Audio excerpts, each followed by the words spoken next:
Hey guys, and welcome back to this channel. In this video I'll be showing you guys how you can replace a video background by using green screen on CapCut. So first you are going to get your green screen video and add it to your track. Select it and you're going to find cutout. Select cutout and select chroma key. Select the green bit of the video, go to intensity and adjust it.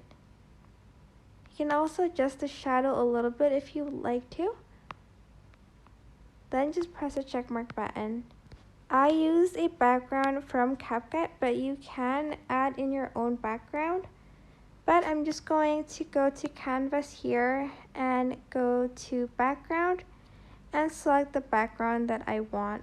You can, however, again, choose your own background by selecting this photo bit right here on the very left, or making this green screen into an overlay over your background.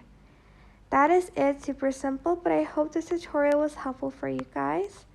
Don't forget to like, comment, share, and also subscribe to this channel if you haven't done that already.